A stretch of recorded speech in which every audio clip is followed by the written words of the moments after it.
Hello, everyone. This is the 308th episode of Soccer Nostalgia Talk Podcast. As always, this is Sean from Los Angeles and the Soccer Nostalgia blog. For this episode, I welcome back Italian author and former freelance journalist Mr. Davide Eskelund Rota as we continue our discussions regarding the Denmark national team, this time during the 1983-84 season and the continuation of the Sepp Piontek era. Mr. Rota is a former freelance journalist from Biella in Italy, currently living in Odense in Denmark since 2013, working as a languages teacher. He is the author of Denmark 1908-2018, chronicling the history of the Danish national team. Welcome back, Davide. Thank you. So let's go back in time. Last time we left off as Denmark were involved in the 1984 Euro qualifiers and they had ended a very positive season by defeating Hungary in June 1983. So, what was the state of Danish football and its national team in the fall of 1983? The situation was still growing. Denmark continues to fly high in the European football pyramid. More and more top players in the best European leagues, not only in Holland and West Germany, but especially in Belgium, in France, but also in Italy, Spain, and now also in Portugal, where Michael Manneke was signing a new contract in Benfica. It was the first Danish ever played for Benfica. So Denmark had a very good national team, an ambitious German national coach, and some sponsors very important, like, for example, Carlsberg, the beer, very interested in football, and the sportswear company Hummel. On the other side, a poor, very poor Danish league with the tiny Lyngby as a surprise. They will win a historical first title in November, despite selling the best player Flemming Christensen to Saint-Étienne in France. An example to show how was poor the Danish league was the result in the European Cup between Odense Ball Club, OB, and Liverpool, 1-0 in Odense and 5-0 in Liverpool in Anfield Road. So it was the big difference between the Danish clubs and the other European teams. Another example is the Danish league was very poor at that time. It was only 263 fans for a first division game between B93 and Næstved. So the interest Danish national team was balanced from the other side, but from a very, very poor Danish league. But it was not a problem to the national coach Sepp Piontek because he had many good players abroad. Denmark had slowly been improving since Sepp Piontek's arrival in 1979. And at this point, they appeared to have more than a decent chance to qualify after ending the previous season on a high by defeating Hungary 3-1. But they had to go to Wembley to get a result against England as their most difficult test. What were the expectations as this season started? There were honestly not too many expectations, but nobody can imagine that Denmark win in England, in the church of Wembley. Maybe another draw, it was good, like the 2-2 draw in Copenhagen in the first game. But to win in Wembley was like a dream. Danish player has played only 2 games in 1983, so there were not too many games to understand how good was Denmark at that time in that period. But anyway, they won both games in the 83 in the first part of the year. The first one 3-1 against Hungary, and the another one 1-0 against Greece. So there were optimism, but nobody can think Denmark win in Wembley. The first friendly of the season was a couple of weeks ahead of this match against England. This was a friendly against the Euro hosts, France, at Copenhagen. Now, this is the France of Michel Platini, among others, who would go on and actually win the Euros. For this match, we have the following lineup: Ole Kjær of Esbjerg, Ole Rasmussen of Hertha Berlin in West Germany, Ivan Nilsson of Feyenoord, Jan Molby of Ajax in Holland, Ole Madsen of Brøndby, Soren Lerby, who had just joined Bayern Munich in West Germany to replace Paul Breitner. John Lauritsen, playing in Espanyol in Spain. Alan Simonson, captain of a team, playing at Vejle. Michael Laudrup, who had just joined Lazio in Italy, and he'd be replaced by John Sivbeck from Vejle in 77th minute. Klaus Berggren, playing at Pisa in Italy, and Kenneth Brill, playing at Anderlecht in Belgium, and he'd be replaced by John Helt of Lyngby in the 68th minute. So Preben Elkjær was missing. There were also other Anderlecht players were missing, the likes of Morten Olsen, Frank Arnesen, among others. But nevertheless, this Danish team was too strong for France and actually gave France a wake-up call ahead of their own Euros. So Denmark would take the lead in the 20th minute when Soren Lerby sent a ball in the box and Laudrup was the first to get to it and shot past Joël Batz. France did tie the match in the 26th minute when Dominic Rostro's cross from the right side was tapped in by Platini at the far post. But in the second half, the stronger Danes would pull away and win this match in the 59th minute. This time, Simonson sent a ball inside the box and Kenneth Brill chipped it over Batz. However, Brill was clearly in an offside position when he scored his second goal. The Danes continued to press, and in the 75th minute, Berggren sent Laudrup through, and Yvon Leroux was unable to stop him, and he scored past Batz. And Denmark won 3-1, a convincing win over a strong French side. Yeah, it was a very convincing win, and Piontek needed a big game, an important game with a big rival to understand how good was Denmark's team. It was the game where Michael Laudrup was exploding. It was for the first time he scored 2 goals for the Danish national team. It was only in the 4th game. All Europe now knew Michael Laudrup's potential. In that game, as you said, Arnesen and Elkjær were injured. They were not in the lineup. Arnesen, because in the last training had some muscle problems, but Elkjær was also injured in the last training, and it is very funny because Sepp Piontek asked him to rise up. Preben, you are not at the beach. He was not understanding the injury was very, very important. So Elkjær was not playing for 2-3 weeks in the national team and in the club. At that time was Lokeren in Belgium. And so in that game, Piontek has to use some other forwards like Kenneth Brill. Kenneth Brill was good to play in the line of the offside of the defense of France. And he was moving very, very fast. So it was confusing for the linesman, for the referee.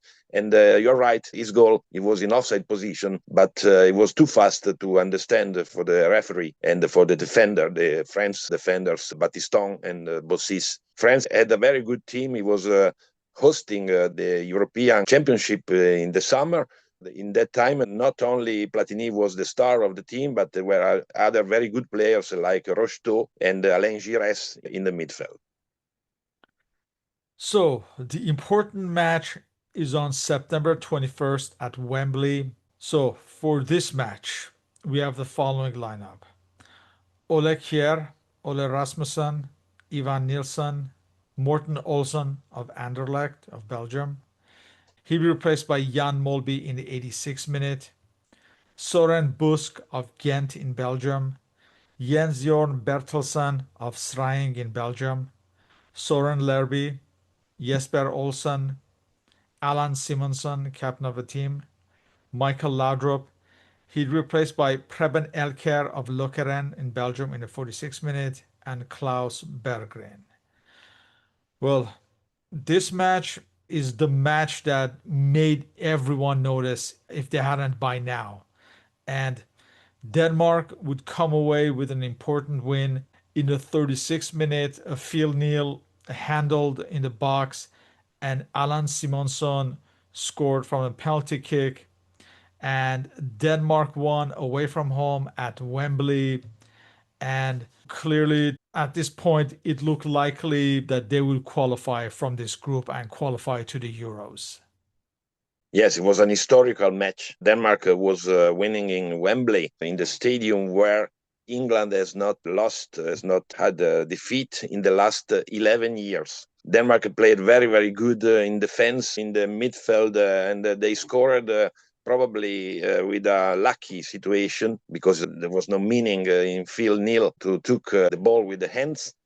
But anyway, from the other side, England was very poor. Like Brian Glanville, the English journalist, said it was one of the worst performance in the England's history. Denmark's win in Wembley is still the most important game in the Danish national team history. There were 15,000 Danish fans in London. It was very important in that period in the 80s. It was probably the first time so many people left Denmark not to holidays but for a football game. And in that game, Simonsen and Laudrup were very, very good together to found each other. Simonsen has a new position in the field. He was playing not only in the side as a forward, but he was playing more some like a playmaker. So Simonsen made many assists to Laudrup in this game and in others. Another thing very important was Morten Olsen, the libero, the Danish captain, was in doubt before the game because he was also injured, but he played anyway,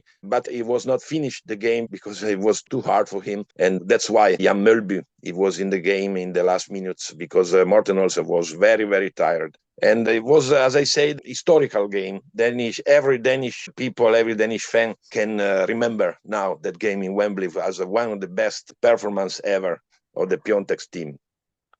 After this win, was it more or less determined that Denmark had done the hard part and would qualify? And much like the win over Italy in 1981, was this another reference point and, in fact, perhaps the most important one of Piontek's generation?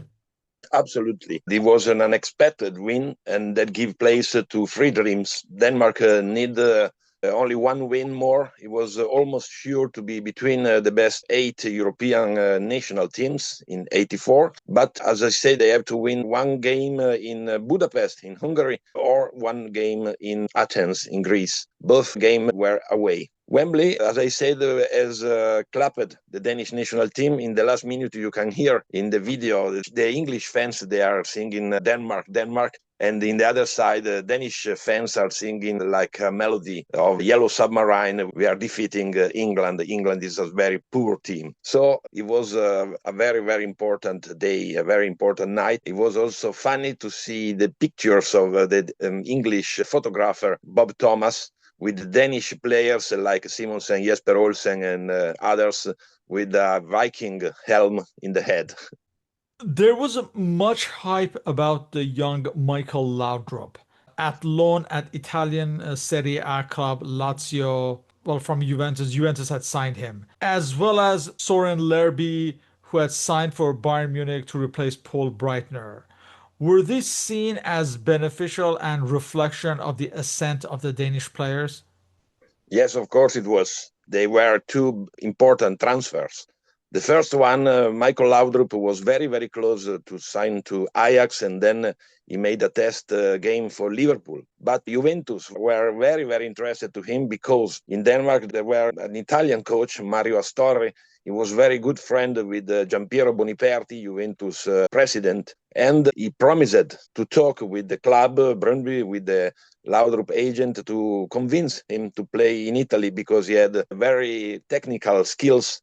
And it was for him better to transfer in the Italian league than in the Dutch or English league. So Laudrup was both from Juventus, but Juventus had already two very big, important strangers. They were Michel Platini and Zbigniew Boniek from Poland. So there were no place in Laudrup. That's why Laudrup was loaned to Lazio in Rome for one or maybe 2 seasons because it was not possible to play with three strangers in the Italian league. On the other side, Søren Lerby was playing in Ajax. He was a big talent in Ajax. He won 4 times the Dutch league, but he was bought from Bayern München for the price of 1.8 million of German marks. He was at that time 25 years old. The Belgian goalkeeper in Bayern München, Jean-Marie Pfaff, said why we have to buy an unknown player Nobody knows him only because he's married with a 40 years singer in Holland.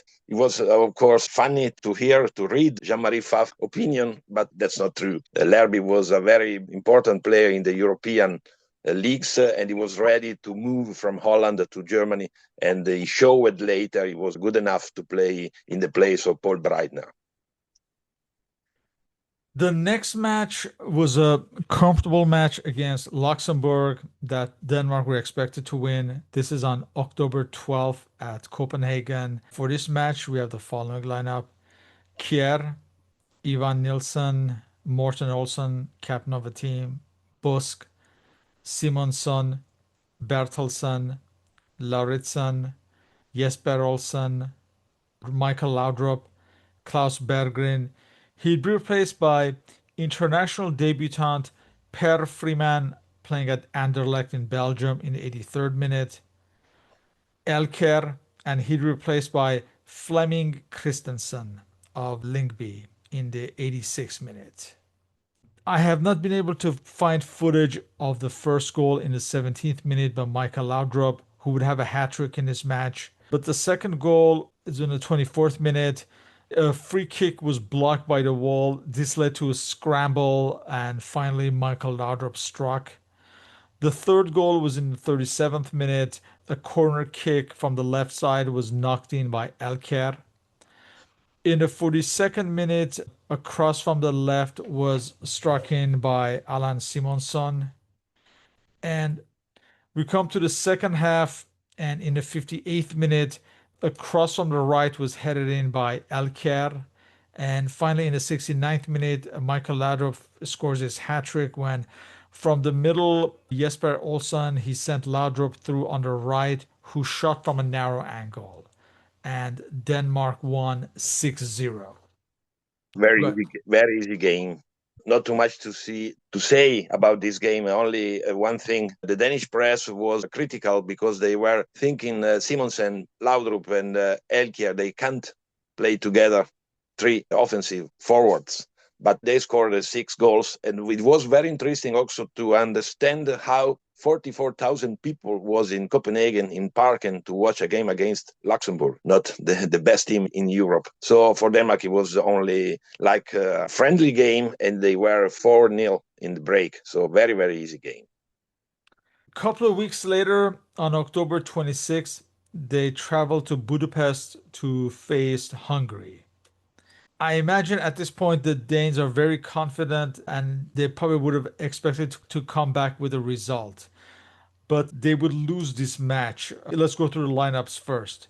We have Ole Kjær, Ivan Nilsson, Morten Olsen, captain of the team, Busk, Lerby, Lauritsen. He'd be replaced by Elker in the 60th minute. Bertelsen, Simonsson, Jesper Olsen, Berggren, and Michael Laudrup.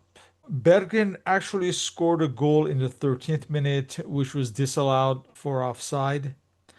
But Hungary would take the lead in the 56th minute when, from the middle, Andras Torocic, he sent Sandor Kiss through on the right, and he shot from a narrow angle.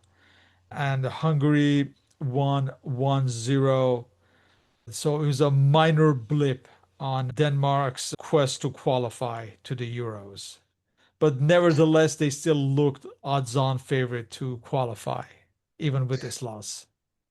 Yes, a match point was missed, but some excuses, not only the Berggren's goal, because it was not offside, you can clearly see from the video of the game, but also a clear penalty to Alan Simonsen. So the Spanish referee, Emilio Guruceta Muro, then, unfortunately, he was in the middle of a scandal.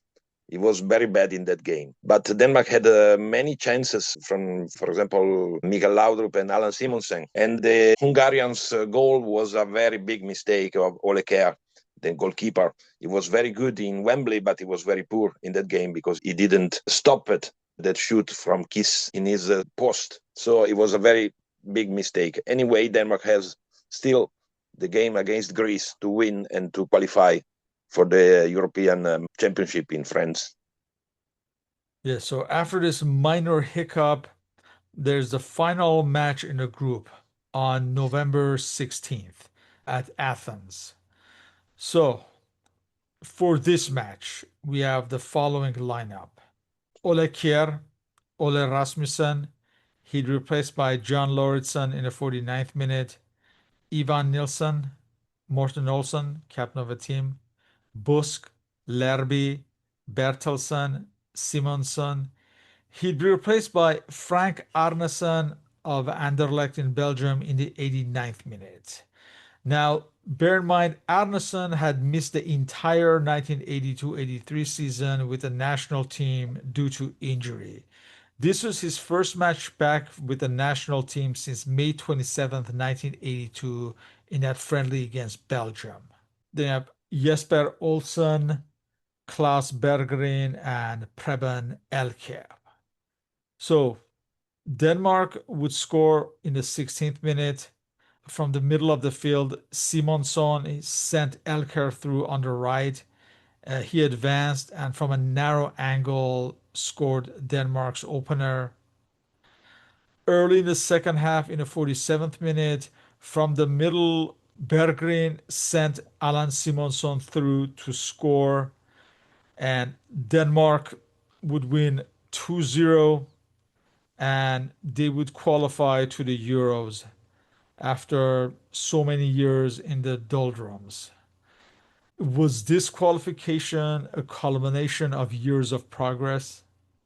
Of course, it was a very important win. The best player in the game was Preben Elkjær. He was a bit angry against Piontek because in the game in Budapest, he started from the bench for the first time in 32 games in the national team. So he had to show how good he was another time, one more time, and he scored. He scored a very important goal. In that game, Denmark showed and deserved to be prized like the best European team for French football, the French magazine, and also for World Soccer England. So in the 1983, Denmark was very close to be perfect. 6 wins in 7 games. And then it was the consequence for the new contract for the national team coach Sepp Piontek, a 4 years contract.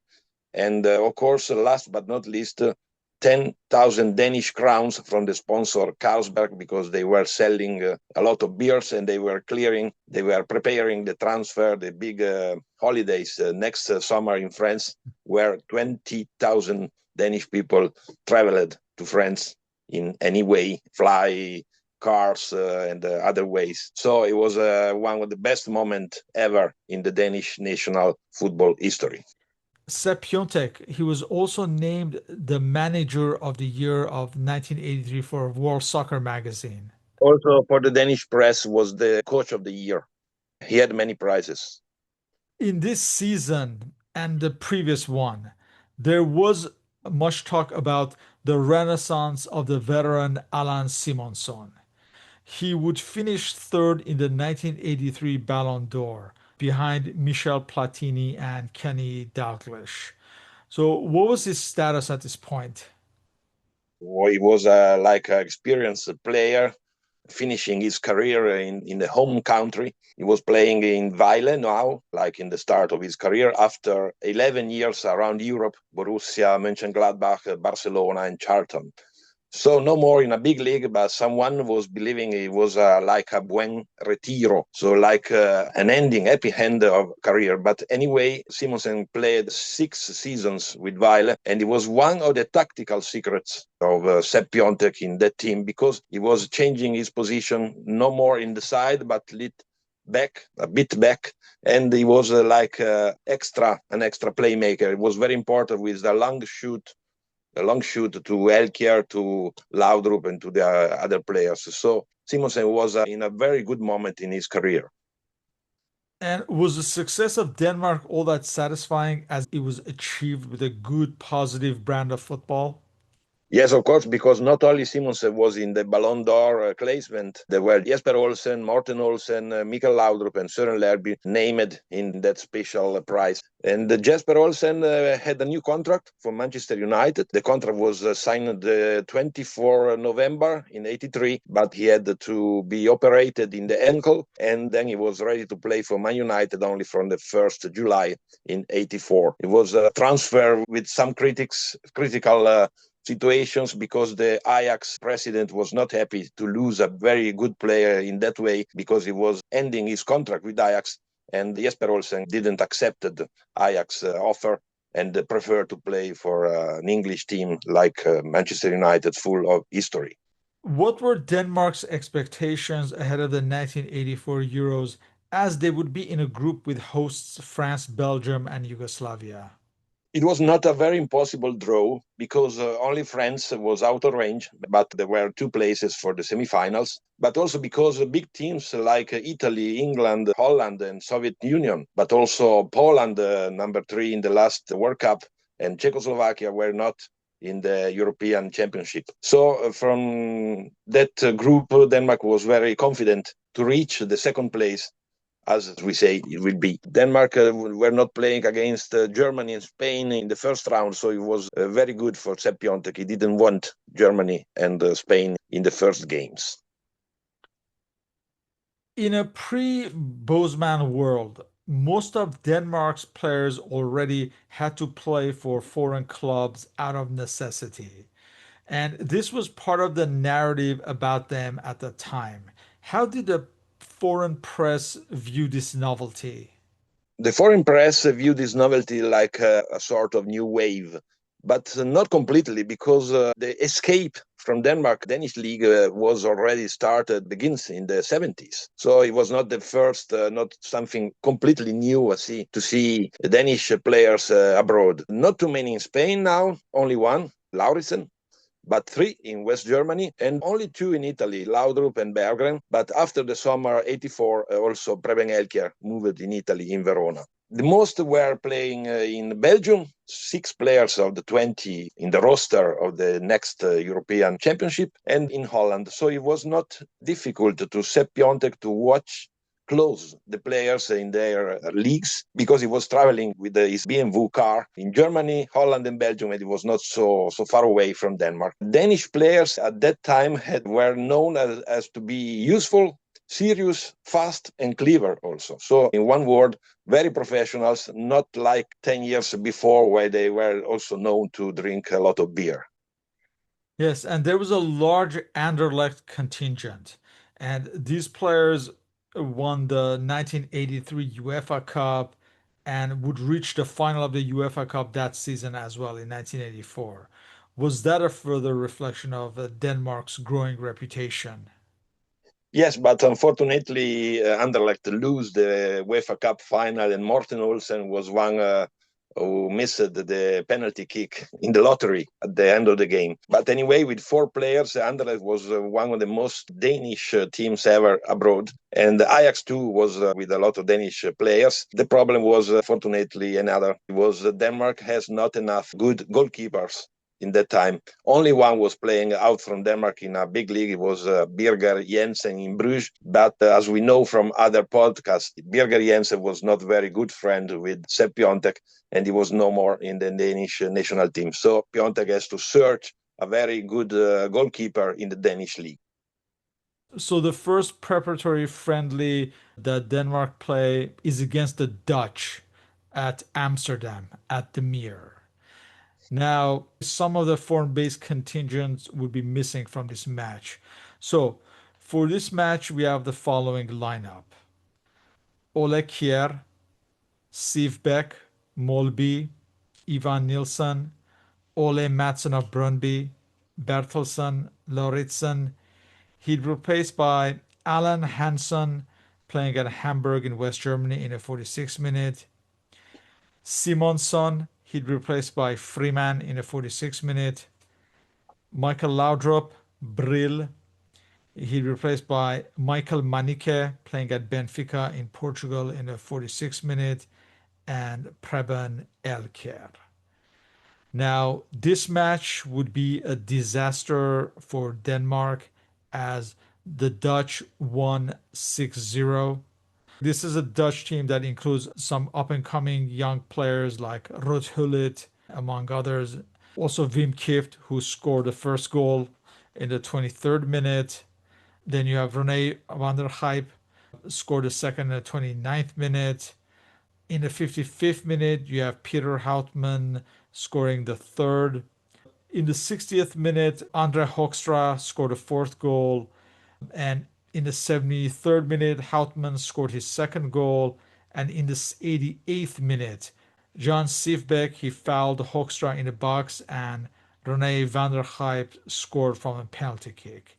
And the Danes lost 6-0, a humiliating loss. Now, much was made of the fact that some of the regulars were not playing. Was this disastrous result a confirmation that Denmark needed to have all its foreign based stars at all times and their absence would be detrimental?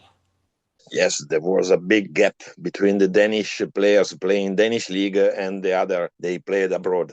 And also in that game played in February 84, there were 4 players of Danish league from the start, and they didn't play an official game from November 83, so from 5 months before. So it was very, very forgettable night in Amsterdam. And of course, it was a red alarm for the European Championship, but with some excuses. In that game, there were a lot of defeats and a low rhythm. So it was not a big test to test the best Danish national team at that period, because there were many players that were not in that game. So a night not to remember for Danish football.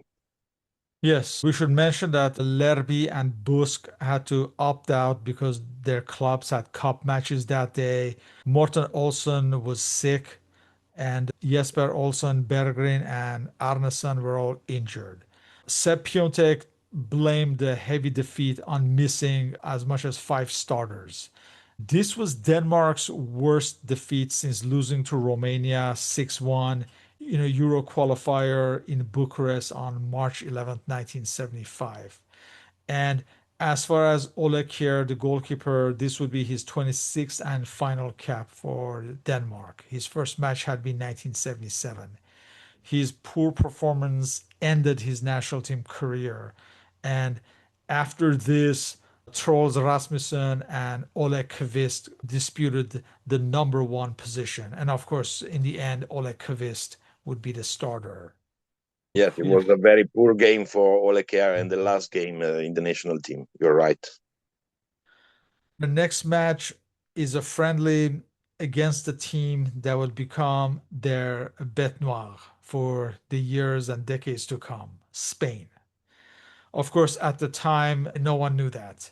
Now, this match against Spain is on April 11th at Valencia, and we have the following lineup: Troels Rasmussen of Aarhus in goal, Ole Rasmussen, Busk, Molby, Lerby, Bertelsen. He'd replaced by Sivbeck in the 46th minute, Lauritsen, Simonsen, captain of the team.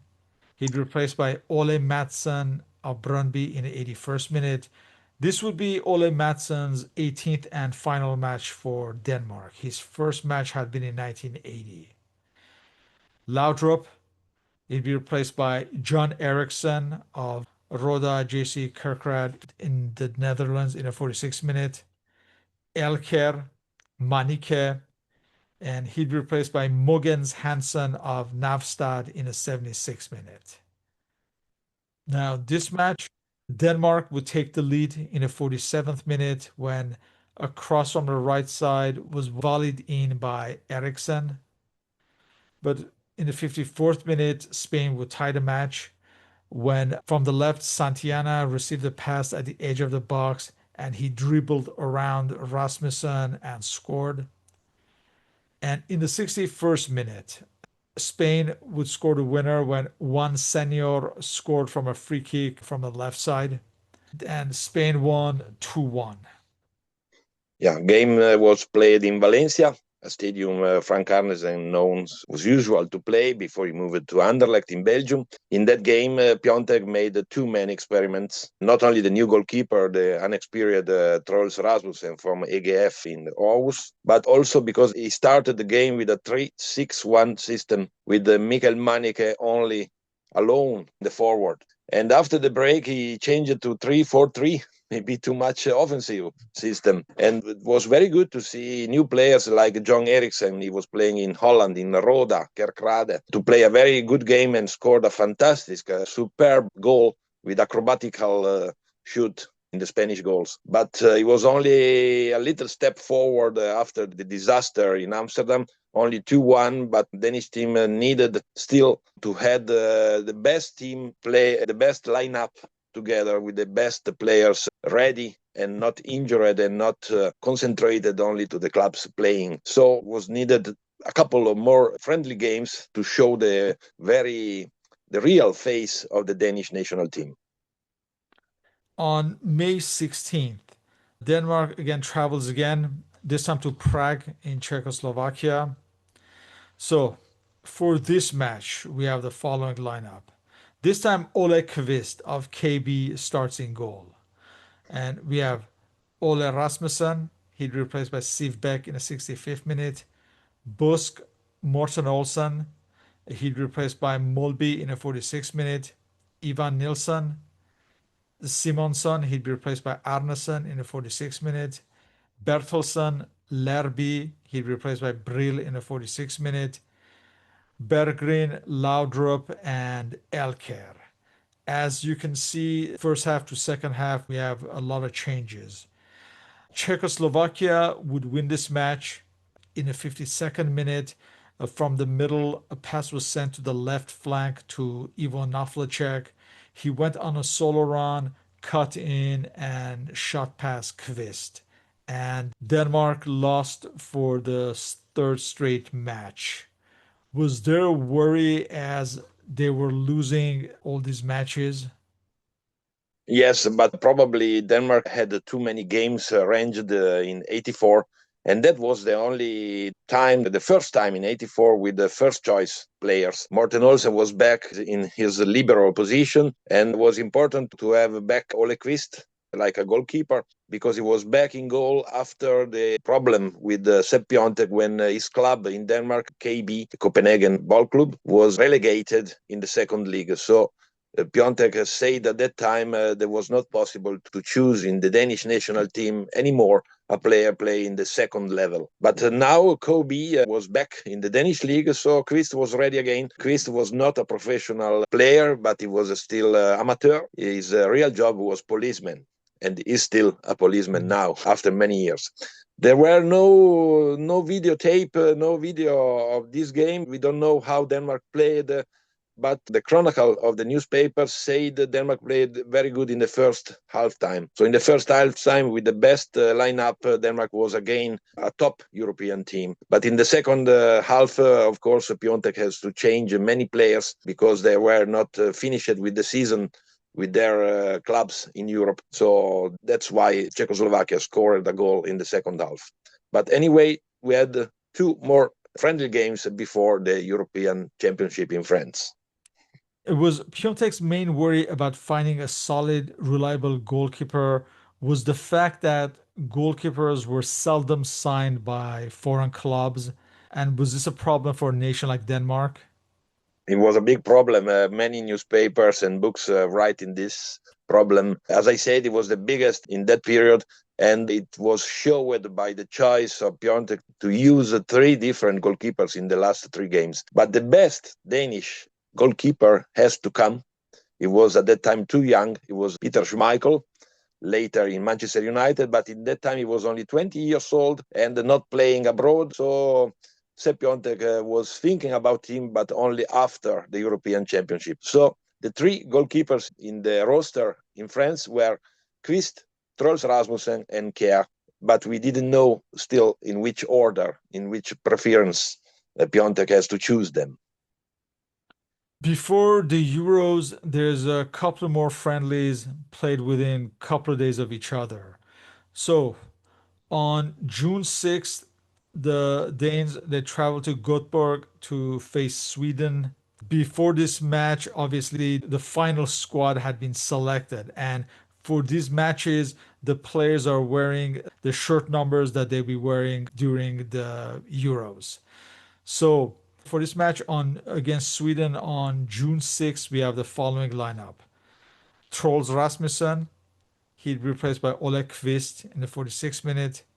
Berggren, Morten Olsen, Busk, Ivan Nilsson, Arnesen. He'd be replaced by Lauritsen in the 83rd minute. Simonsson, he'd be replaced by Ole Rasmussen in the 46th minute. Bertelsen, Lerby, Laudrup, he'd be replaced by Brill in the 65th minute, and Elkjær. So finally, Denmark would win ahead of the Euros.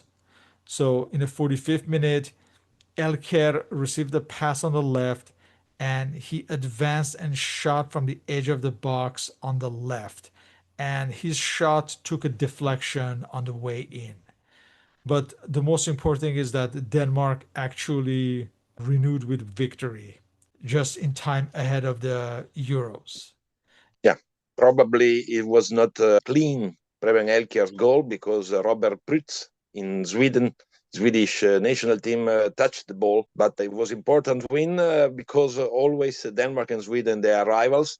And there were some problems before the game because Denmark asked to the Swedish Federation to play the game in Copenhagen because they had to soon travel to France. Then Swedish Federation say no thanks. We have to play the game, but maybe not in the northern Stockholm. We play in Göteborg, where there are many good players from EFK Göteborg. They were winning the UEFA Cup, and like Strömberg, others, they were moving abroad to play in Benfica and other big teams. So Denmark played against the Swedish team. They win. They deserved to win. They traveled with a short trip from Helsingør, northern Sjælland in Denmark, with bus, and then with ferry in Sweden, and then bus again in Göteborg. So Denmark won, and after 84 hours, they played a new game in Copenhagen against Bulgaria. Yes, on June 8th at Copenhagen, they face Bulgaria. For this match, we have the following lineup. Ole Kvist, Ole Rasmussen, Morten Olsen, Busk, he'd be replaced by Siv Beck in the 46th minute. Ivan Nilsson, Arnesen, he'd be replaced by Laudrup in the 46th minute. Bertelsen, he'd be replaced by Lauritsen in the 46th minute. Simonsson, he'd be replaced by Jesper Olsen in the 58th minute.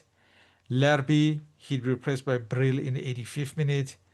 Berggren, Elkjær, and he'd be replaced by international debutant Steen Tikosen of Vejle in the 76th minute. So this match, Denmark would open the scoring in the 66th minute when Jesper Olsen's free kick from the left was headed in by Laudrup. But just a minute later, a cross from the right led to a scramble in the box, and finally Radoslav Zdravkov knocked it in, and the match ended as a 1-1 tie. I'm smiling because it was the first time ever Mikael Laudrup scored with a headshot, and it has ever happened before, and it happened only once in the future in the 1996 against Armenia. So Laudrup's self was very, very surprised of this goal with head. It was the last test game before the European Championship and the only one home game in the spring 84. Another curiosity, Ole Rasmussen in the Danish National Team, the Hertha Berlin defender, was moving to Næstved in Denmark because he bought a farm and he had to follow his farm in Næstved. He was not too far away to play abroad. One of the last games for national team because he was an amateur player, so he was needed to be in Denmark to follow his new farm as a farmer. In closing, as the regular season ended and after all the friendlies, what were the expectations for the upcoming Euros just a few days away? Very high, as a big party for the 20,000 fans. a big invasion of Europe, the first one after the Viking time, Viking era. So fans, they were very happy, optimistic, and the players were very good, and they were expecting a very good European Championship, as it was, and as we talk in the second part of this podcast. Yes, and looking forward for that one where the continent is finally introduced to this great Danish side. Not only the continent, but I would say the world at large would finally see this great team. So, with that, I would like to thank you for your participation in this interview. All our respective contact information is listed on the blog and podcast uploads. So, Davide, thank you once again and hope to continue these discussions on football history. You're welcome. It's always a pleasure. Thank you.